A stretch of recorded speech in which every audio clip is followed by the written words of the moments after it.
कोई पूछे मेरे बारे में तो मेरी ये पहचान लिख देना। उठाना मेरा कमांडो टैगर और छाती पे हिंदुस्तान लिख देना। और बचा हो जो जिस्म में लफ्ज मेरे, निकालना उसे फेंकना समय पे। डाल डाल पर सोने की चिड़िया करती है बसेरा। वो भारत देश है मेरा, वो भारत देश है मेरा। जहाँ सत्य अहिंसा और धर्म का पग पग लगता डेरा। वो भारत देश है मेरा, वो भारत देश है मेरा, वो भारत देश है मेरा, वो भारत देश है मेरा। डीजे राहुल कुमार घटियाली।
सिंह जी का खेड़ा।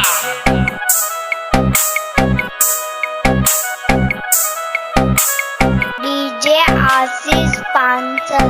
अलबेलों की इस धरती के जो हर भी है अलबेले, जो हर भी है अलबेले। हरिओम हरिओम हरिओम हरिओम। कहीं दीवाली की जगमग है, होली के कहीं मेले, होली के मेले। यहाँ रंग राग और हंसी खुशी का डीजे सूरज का पासन।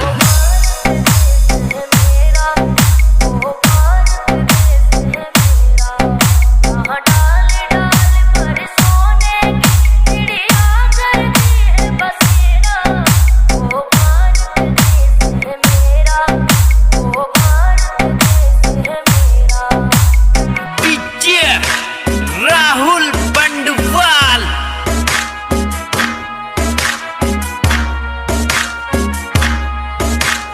डीजे शंभू